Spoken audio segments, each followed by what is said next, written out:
Hello बच्चों, आज के क्लास में हम लोग देखने वाले हैं chapter 1 electric charge and field के कुछ ऑब्जेक्टिव्स क्वेश्चन जो हमारे बोर्ड के एग्ज़ाम में आते हैं। इसी के साथ साथ हम लोग कुछ कॉन्सेप्ट्स भी डिस्कस करते जाएंगे जिससे हमारा चैप्टर का एक रिवीजन हो पाए। तो चलिए स्टार्ट करते हैं। तो यहाँ पे आपके सामने क्वेश्चन है the SI unit of electric charge is. तो सबसे पहले हम लोग कुछ चार्ज के बारे में जानना चाहेंगे कि चार्ज में क्या क्या इंपॉर्टेंट पॉइंट्स हैं। तो याद रखेंगे कि चार्ज जो है वो एक तरह का स्केलर क्वांटिटी होता है। कैसा क्वांटिटी होता है बच्चों? Scalar quantity. अब अगर बात किया जाए कि इसका यूनिट, तो इसमें याद रखेंगे 3 यूनिट बताया गया है। पहला अगर एसआई यूनिट की बात करें तो चार्ज का एसआई यूनिट होता है कूलम और एम्पियर सेकेंड। अगर हम लोग इसके सीजीएस यूनिट की बात करें तो सीजीएस यूनिट होता है इलेक्ट्रोस्टैटिक यूनिट, जिसे हम शॉर्ट में ESU लिखते हैं, या इसी को हम लोग स्टैट कूलम भी कहते हैं। स्टैट कूलम, या इसी का एक और नाम है जिसे हम फ्रैंकलिन के नाम से जानते हैं। तीसरी अगर हम लोग यूनिट की बात करें वो होता है फैराडे। फैराडे जो होता है ये लार्जेस्ट यूनिट होता है। याद रखेंगे फैराडे जो होता है वो लार्जेस्ट यूनिट होता है चार्ज का, ठीक है। और जो इलेक्ट्रोस्टैटिक यूनिट होता है ये स्मॉलेस्ट यूनिट होता है चार्ज का। अब अगर बात किया जाए कि एक फैराडे में कितना होता है तो याद रखेंगे एक फैराडे इक्वल टू होता है 96500 कूलम, यानी 96,500 कूलम। वही अगर हम लोग बात करें कि एक कूलम में कितना स्टैट कूलम होता है तो याद रखेंगे 3 × 10⁹ ESU, और स्टैट कूलम को हम SC से लिखते हैं। तो अब हम आते हैं अपने क्वेश्चंस पे। तो हमारा क्वेश्चन है the SI unit of electric charges. Charge के एसआई यूनिट कौन सा है? तो कूलम तो बिल्कुल है। इलेक्ट्रोस्टैटिक यूनिट जैसा कि मैंने बताया यह एक तरह का कौन सा यूनिट है? CGS यूनिट होता है। उसी तरह से एक और यूनिट होता है जिसे हम बोलते हैं इलेक्ट्रोमैग्नेटिक यूनिट। कौन सा? Electromagnetic unit. प्यारे बच्चों याद रखेंगे कि एक EMU बराबर होता है 10 कूलम के। एक EMU में कितने कूलम होते हैं? 10 कूलम। तो इसका आंसर हो जाएगा कूलम। क्योंकि एसआई यूनिट की बात किया है तो कूलम होगा, और अगर सिर्फ यूनिट की बात करता तो आंसर होता ऑल ऑफ दीज, ठीक है। नेक्स्ट क्वेश्चन पे मूव करते हैं। नेक्स्ट क्वेश्चन है 1 कूलम इक्वल्स टू। अभी मैंने आपको बताया था कि 1 कूलम को हम ESU में कन्वर्ट कैसे कर सकते हैं। तो मैंने बताया कि 1 कूलम इक्वल टू 3 × 10⁹ ESU। देखिए आप पीछे के स्लाइड्स में देख सकते हैं 1 कूलम इक्वल टू 3 × 10⁹ ESU, ठीक है। तो यहाँ से हमारा आंसर हो जाएगा A नंबर ऑप्शन 3 × 10⁹ ESU, यानी D नंबर ऑप्शन। नेक्स्ट अगर हम लोग बात करें कि द डायमेंशन ऑफ चार्ज का डायमेंशन कैसे निकालते हैं, तो प्यारे बच्चों हम जानते हैं charge Q equal to formula होता है I × T। I क्या है? I है करेंट, T क्या है? T को हम लोग बोलते हैं टाइम। अगर हम करेंट का यूनिट की बात करें तो होता है एम्पियर, और टाइम की यूनिट की बात करें तो होता है सेकेंड। चूंकि हमें डायमेंशन पूछा गया है तो चार्ज का डायमेंशन होगा A और टाइम का डायमेंशन होता है T, तो यहाँ से आ गया AT। ऑप्शन नंबर A सही होगा। नेक्स्ट अगर हम लोग मूव करें which of the following is SI unit of electric field. तो इलेक्ट्रिक फील्ड क्या होता है थोड़ा सा हम लोग समझते हैं।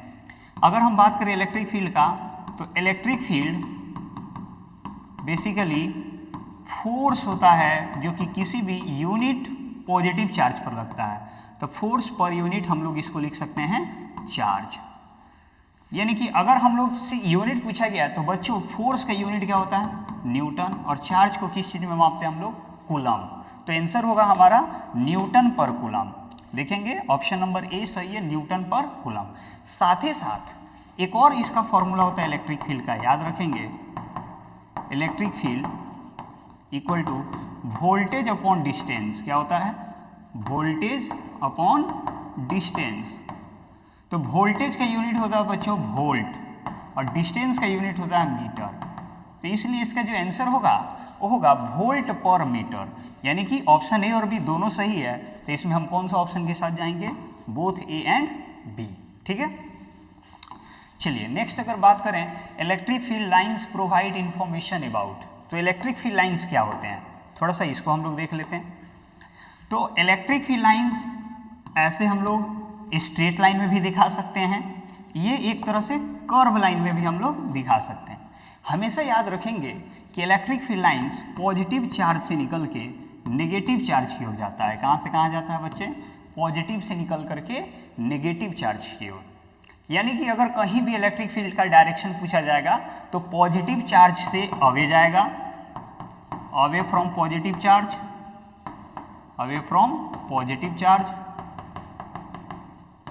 और साथ ही हम याद रखेंगे कि ये नेगेटिव चार्ज की तरफ होता है, तो लिखेंगे towards the negative charge, towards the negative charge. अब अगर हमसे बात किया जाता है कि इलेक्ट्रिक फील्ड लाइंस की कुछ और खासियत क्या हो सकती है, तो याद रखेंगे कि कभी भी इलेक्ट्रिक फील्ड लाइंस एक दूसरे को इंटरसेक्ट नहीं कर सकता है, यानी नेवर इंटरसेक्ट।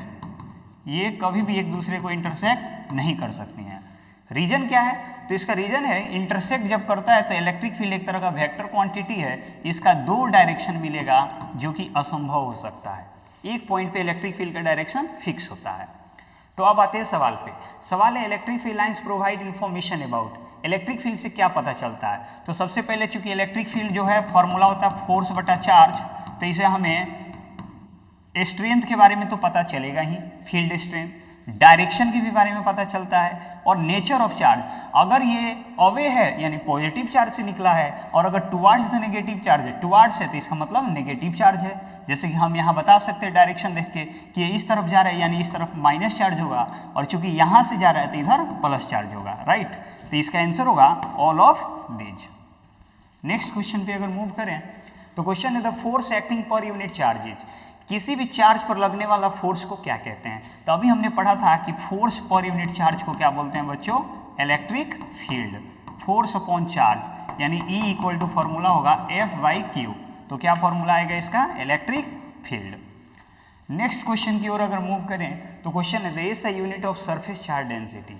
तो देखिए याद रखिएगा चार्ज डिस्ट्रीब्यूशन तीन प्रकार का होता है। चार्ज डिस्ट्रीब्यूशन तीन प्रकार का बनाया गया है। कौन कौन? तो पहला है LCD, जिसे बोलते हैं हम linear charge distribution, linear charge density या डिस्ट्रीब्यूशन, ठीक है। दूसरा नंबर पे है SCD, जिसे हम बोलते हैं सरफेस चार्ज डेंसिटी या डिस्ट्रीब्यूशन। तीसरा नंबर पे जब आता है उसे हम बोलते हैं VCD, जिसे बोलते हैं वॉल्यूम चार्ज डिस्ट्रीब्यूशन या डेंसिटी, वॉल्यूम चार्ज डेंसिटी। अब अगर बात हमसे किया जाता है कि लीनियर चार्ज डेंसिटी क्या है, तो ध्यान से समझिएगा। अगर लीनियर चार्ज डेंसिटी के बारे में बात करें तो इसे लैम्डा द्वारा डिनोट करते हैं, और फॉर्मूला होता है चार्ज बटा लेंथ। यानी कभी भी अगर लेंथ पर चार्ज का डिस्ट्रीब्यूशन है, जैसे मान लीजिए एक रॉड है, इस पे अगर चार्ज का डिस्ट्रीब्यूशन की बात करें तो ये लीनियर चार्ज डेंसिटी कहलाएगा। क्या कहलाएगा? Linear charge density. ठीक उसी तरीके से अगर हम बात करें सरफेस चार्ज डेंसिटी तो इसे हम कह सकते हैं सिग्मा, और सिग्मा बराबर फॉर्मूला होता है चार्ज अपॉन एरिया। यानी अगर किसी बॉडी में एरिया है, सरफेस एरिया, जैसे एग्जांपल के लिए हम बात कर सकते हैं एक प्लेट का। मान लीजिए ये एक प्लेट है और इस प्लेट पे जो चार्ज का डेंसिटी होगा वो क्या कहलाएगा? इस प्लेट पे जो चार्जेज का डिस्ट्रीब्यूशन होगा उसे हम रखेंगे सरफेस चार्ज डेंसिटी में। तीसरा है VCD, जिसे हम बोलते हैं वॉल्यूम चार्ज डेंसिटी। अगर हम वॉल्यूम चार्ज डेंसिटी की बात करें तो इसे रो द्वारा लिखते हैं। रो बराबर फॉर्मूला होता है charge upon volume, charge upon volume. अब अगर हम बात करें कि चार्ज अपॉन वॉल्यूम है तो ये कहाँ डिस्ट्रीब्यूट होता है, तो जैसे कि मान लेते हैं सॉलिड स्फीयर, ये है एक तरह से सॉलिड स्फीयर जिसके अंदर की वॉल्यूम होता हो, तो वहाँ पे वॉल्यूम चार्ज डेंसिटी होगा, याद रहेगा, यानी यहाँ पर रो होगा, यहाँ पे सिग्मा होगा और यहाँ पे लैम्डा होगा।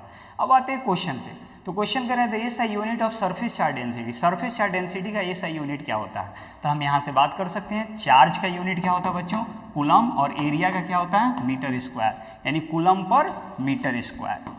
ठीक उसी तरह से अगर मान लीजिए पूछता वॉल्यूम चार्ज डेंसिटी का यूनिट तो हम लिखते कूलम पर मीटर क्यूब, अगर पूछता लीनियर चार्ज डेंसिटी का यूनिट तो हम लिखेंगे कूलम पर मीटर। ठीक है, चलिए नेक्स्ट क्वेश्चन में पूछा गया था value of coulomb constant, Coulomb's constant का क्या वैल्यू होता है, तो पहले हम थोड़ा सा बात करते हैं कि कूलम्स लॉ कैसे काम करता है। तो देखिए कूलम्स लॉ में बताया गया है कि कोई भी दो पॉइंट चार्ज हो उनके बीच का हम लोग फोर्स निकाल सकते हैं, तो कूलम्स ने जो फोर्स कैलकुलेट किया वो एयर में कैलकुलेट किया, और वो फोर्स का फॉर्मूला होता है K Q2 divided by R square. अब यहाँ से जो K है इसी K को हम बोलते हैं कूलम्स कांस्टेंट, याद रखेंगे इस K को क्या बोलते हैं हम लोग, कूलम्स कांस्टेंट। तो K का फॉर्मूला क्या आ जाएगा बच्चे, K का फॉर्मूला आ जाएगा FR square upon Q1 into Q2। अब हमें यूनिट पूछा गया है तो हम जानते हैं फोर्स का जो यूनिट होता है न्यूटन, डिस्टेंस का यूनिट होता है मीटर, स्क्वायर लगाएंगे, चार्ज का यूनिट होता है कूलम इंटू कूलम, तो आंसर आया न्यूटन मीटर स्क्वायर पर कूलम स्क्वायर। राइट, क्लियर है, तो आंसर देखेंगे इसमें कौन सा ऑप्शन होगा। अब इसमें चारों में ऑप्शन है, K का वैल्यू कितना होता है तो याद रखेंगे K का वैल्यू होता है 1/4 पाई एप्सिलॉन नॉट, ठीक है, जिसका होल वैल्यू हम लिख सकते हैं 9 × 10⁹, ये न्यूमेरिकल वैल्यू है, तो 9 × 10⁹ न्यूटन मीटर स्क्वायर पर कूलम स्क्वायर। यहाँ पे ध्यान देंगे जब यहाँ डिवीजन हुआ है तो C का पावर -2 नहीं होगा, राइट, तो कौन सा ऑप्शन होना चाहिए, ऑप्शन नंबर C, राइट। अब हम बात करते हैं नेक्स्ट क्वेश्चन की, तो देखिए नेक्स्ट क्वेश्चन हमारे सामने है the SI unit of electric dipole moment. तो थोड़ी सी बात करेंगे हम लोग इलेक्ट्रिक डाइपोल मोमेंट क्या चीज़ है। तो देखिए कहता है कि जब भी कोई दो चार्ज जो कि इक्वल हो और अपोजिट हो, जैसे कि यहाँ -q तो यहाँ पे +q, जैसा कि डायग्राम में दिखाया गया है। जैसे मान लेते हैं हम HCl के बारे में लिखें तो हम लिख सकते हैं H पे पॉजिटिव चार्ज और Cl पे माइनस चार्ज, और ये दोनों चार्जेज एक दूसरे के इक्वल होते हैं। तो ऐसा कोई भी सिस्टम जिनके बीच के स्पेस काफ़ी कम हो उन्हें हम क्या कहते हैं, इलेक्ट्रिक डाइपोल। अब यहाँ पे बात किया जाएगा the SI unit of electric dipole moment. Electric dipole moment क्या है, तो याद रखिएगा इलेक्ट्रिक डाइपोल मोमेंट को हम लोग P द्वारा लिखते हैं, और P बराबर यहाँ पे फॉर्मूला होता है Q × D या Q × 12। 12 कैसे ले सकते हैं, तो मान लीजिए कि अगर यहाँ पर हम -q लेते हैं और यहाँ पे +q लेते हैं, और इन दोनों के बीच का डायरेक्शन को हम क्या मान लेते हैं, डिस्टेंस को 12, ठीक है, तो हम कह सकते हैं कि कोई भी एक चार्ज आई टू उनके बीच का डिस्टेंस के मल्टीप्लाई को क्या बोलते हैं हम लोग, इलेक्ट्रिक डाइपोल मोमेंट। तो इसका यूनिट की अगर बात करें तो यूनिट क्या होगा, चार्ज का क्या यूनिट होता है, कूलम, डिस्टेंस का क्या यूनिट होता है, मीटर, तो आंसर क्या गया, कूलम मीटर। तो देखेंगे कौन सा ऑप्शन है जिसमें कूलम मीटर है, तो ऑप्शन नंबर बी करेक्ट है, ठीक है, कूलम मीटर। नेक्स्ट बात करें अगर two charges of 3 microcoulomb and -3 microcoulomb are placed at P and Q at a separation of 3 centimeter apart. The dipole moment of system is, तो देखिए हमारे पास एक न्यूमेरिकल है, इसमें कहा जा रहा है कि दो चार्ज है, एक का वैल्यू है -3 माइक्रोकूलम्ब और दूसरा चार्ज का वैल्यू है +3 माइक्रोकूलम्ब। दोनों के बीच का डिस्टेंस दे दिया यहाँ पे कितना सेंटीमीटर, 3 सेंटीमीटर। अब हमें पूछा गया डाइपोल मोमेंट का वैल्यू बताइए क्या होगा, यानी हमें P का वैल्यू कैलकुलेट करना है।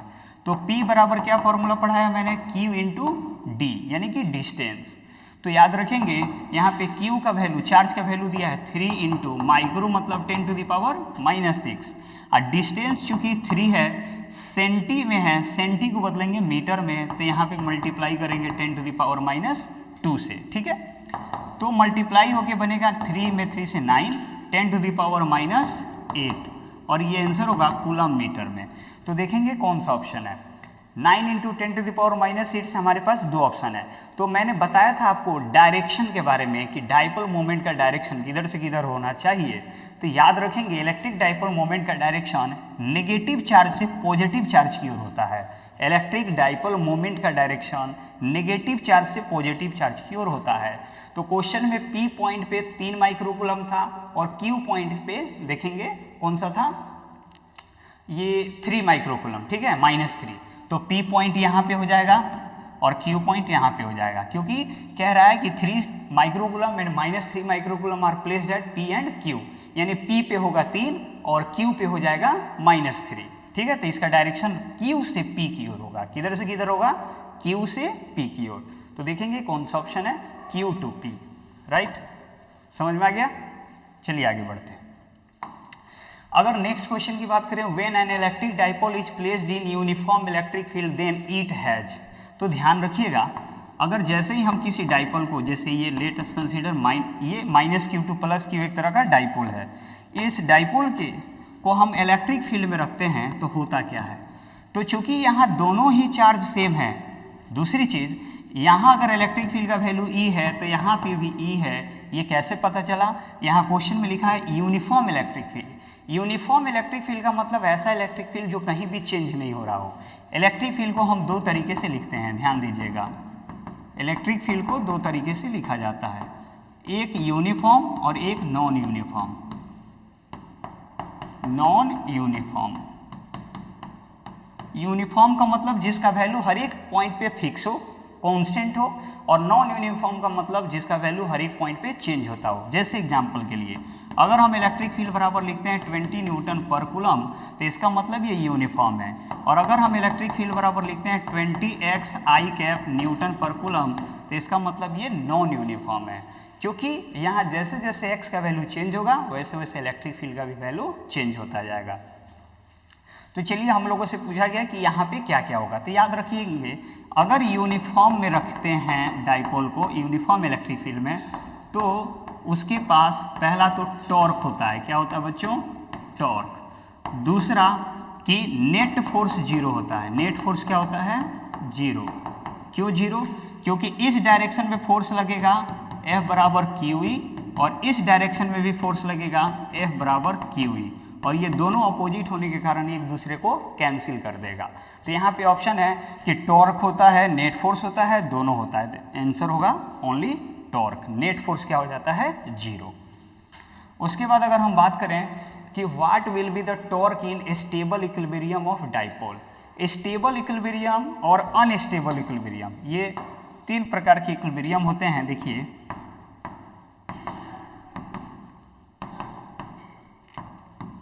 अगर हम बात करें स्टेबल इक्विलिब्रियम की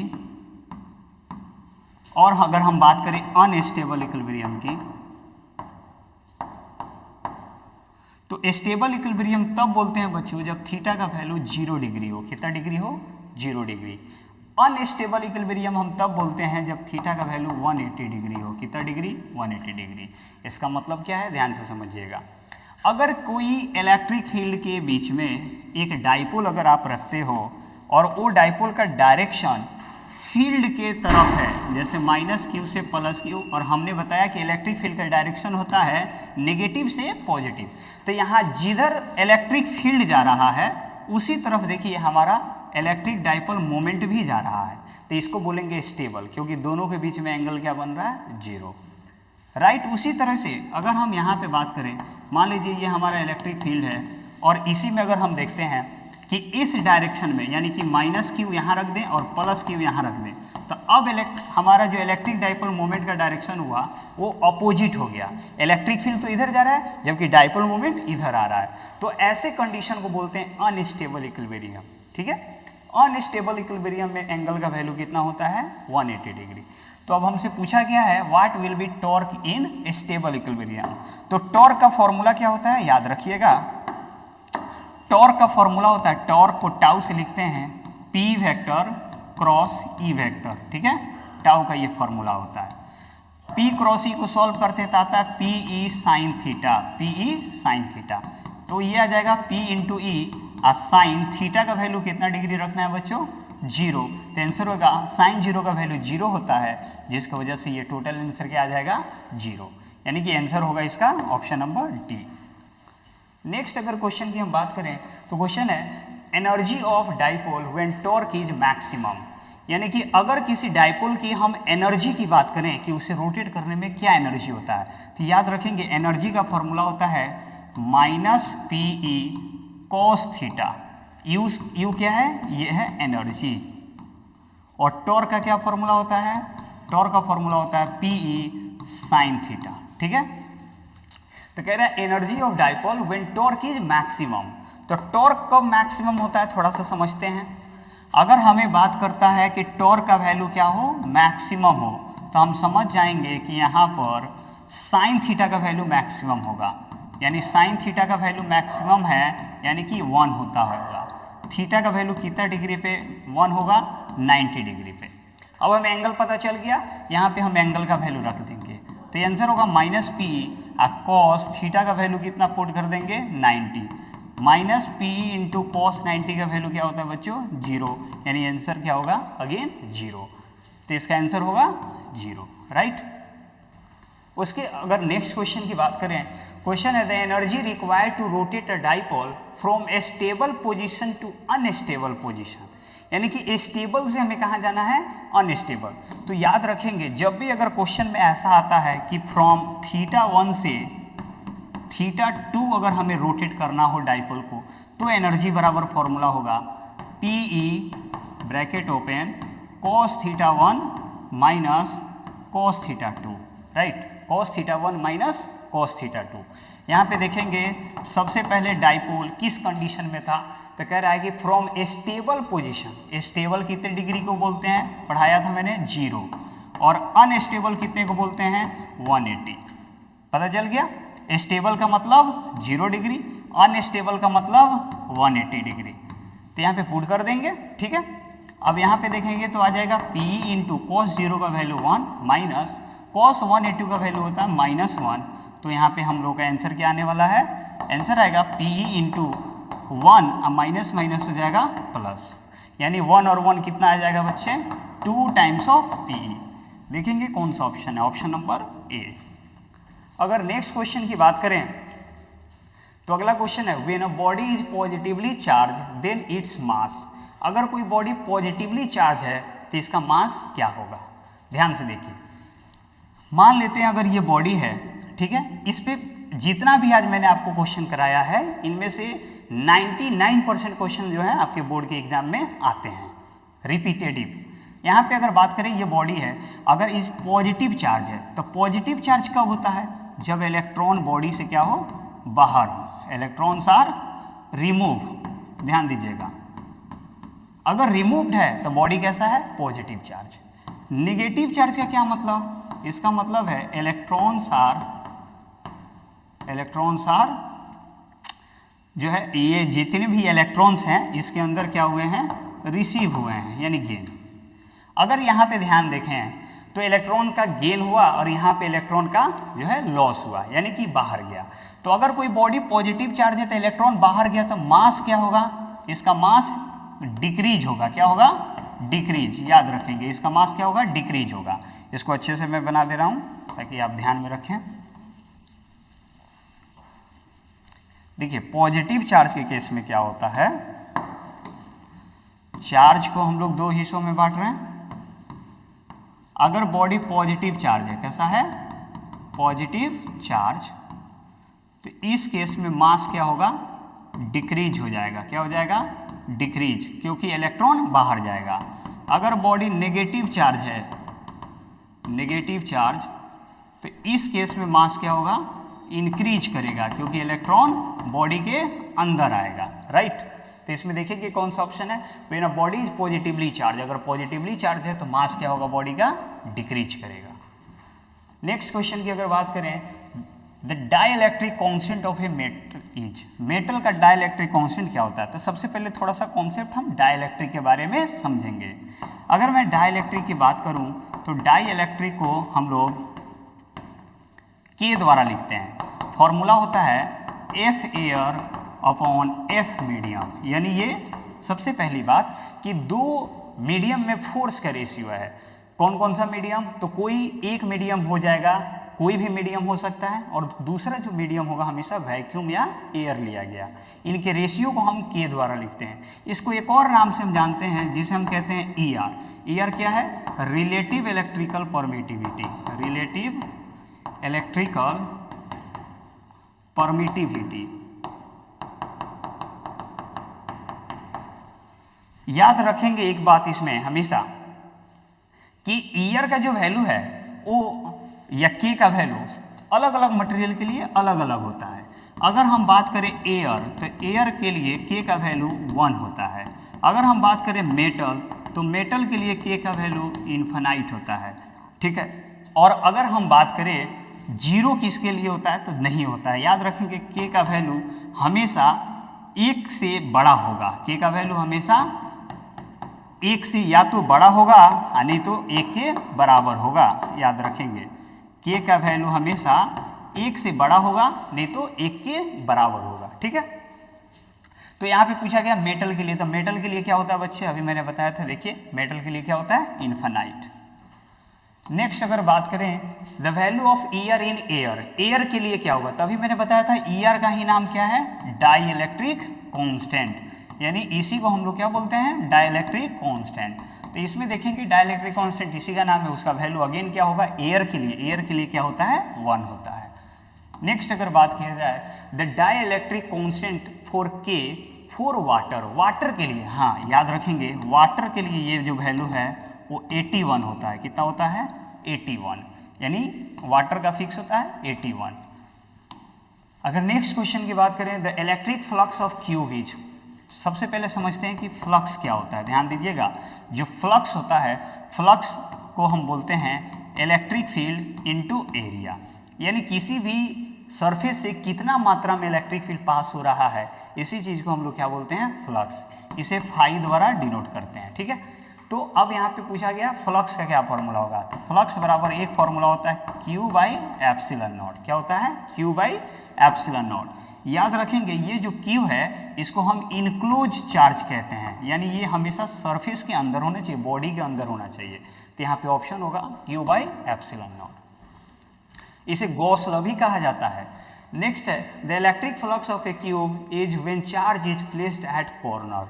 अगर किसी चार्ज को हम कॉर्नर पर रख दें तो फ्लक्स क्या हुआ? तो याद रखिएगा कॉर्नर पर जब चार्ज फिक्स हो, यहाँ पे मैं लिख दे रहा हूँ, अगर कॉर्नर पर हो तो आंसर होता है Q बाई 8 एप्सिलॉन नॉट, ठीक है।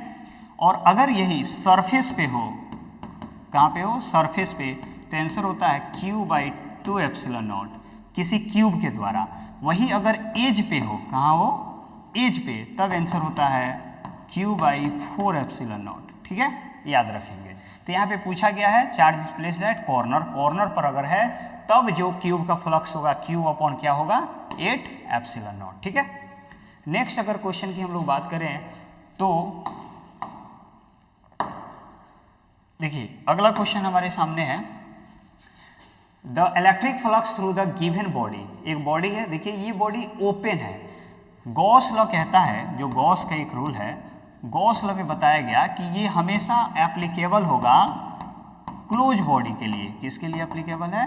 ये हमेशा एप्लीकेबल है क्लोज्ड बॉडी, क्लोज्ड बॉडी।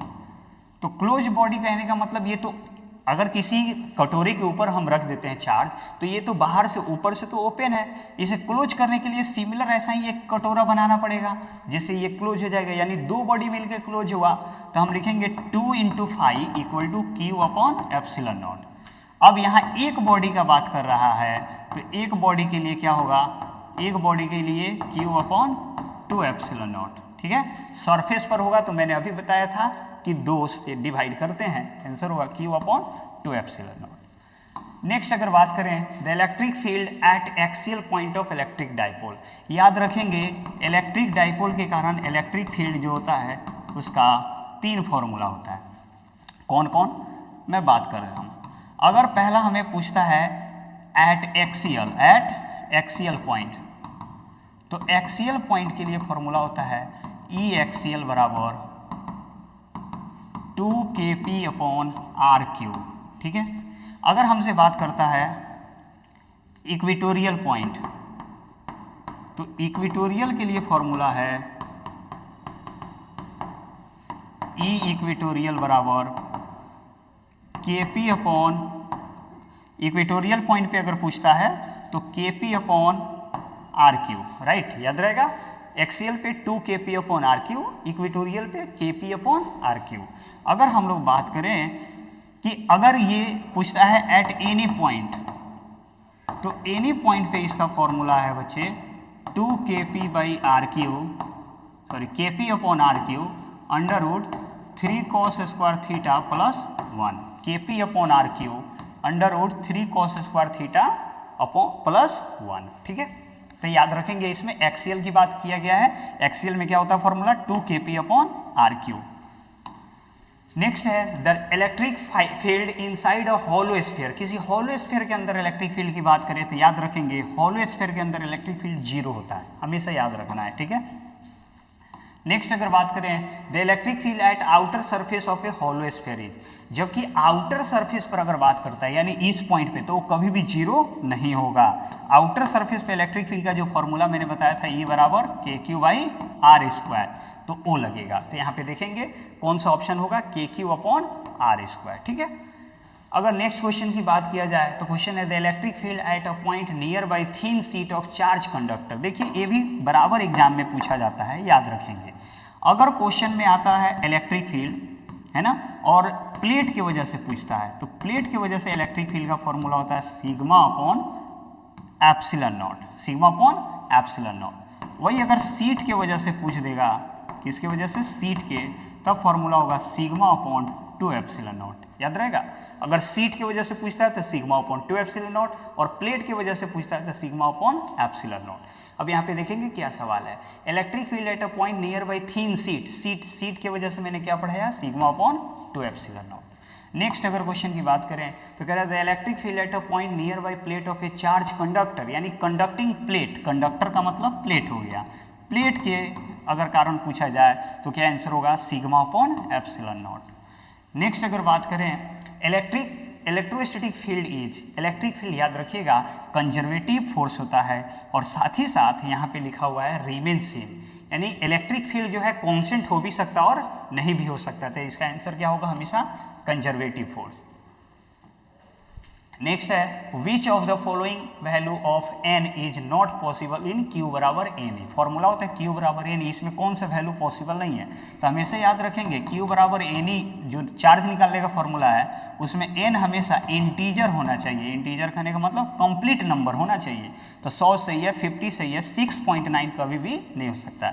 इसे भी अगर सॉल्व करेंगे तो 8/10 इंटू 1000 आएगा, 3 0 से 1 0 खत्म, 800, ये भी क्या हो गया, एक कंप्लीट नंबर हो गया। तो इसका आंसर फ्रैक्शनल नहीं होना चाहिए, क्योंकि ये फ्रैक्शनल है तो फ्रैक्शनल नहीं होना चाहिए, ठीक है, याद रखेंगे। नेक्स्ट जो क्वेश्चन है हमारा वो है Gauss law is related with. अभी मैंने बताया था गॉस लॉ से हम इलेक्ट्रिक फ्लक्स निकालते हैं, साथ ही इलेक्ट्रिक फील्ड निकालते हैं। क्या निकालते हैं, इलेक्ट्रिक फ्लक्स और इलेक्ट्रिक फील्ड उसके अंदर निकाला जाता है। तो कह रहा है गॉस लॉ किससे रिलेटेड है, तो गॉस लॉ तो इलेक्ट्रिक फ्लक्स से रिलेटेड है, ठीक है।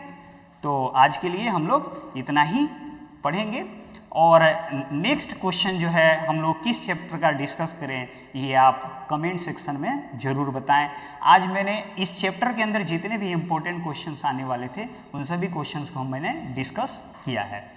अगला स्लाइड्स में हम लोग नेक्स्ट चैप्टर के बारे में जानेंगे। आप कमेंट में बताइए कि नेक्स्ट चैप्टर कौन सा पढ़ना चाहते हैं। Thank you so much.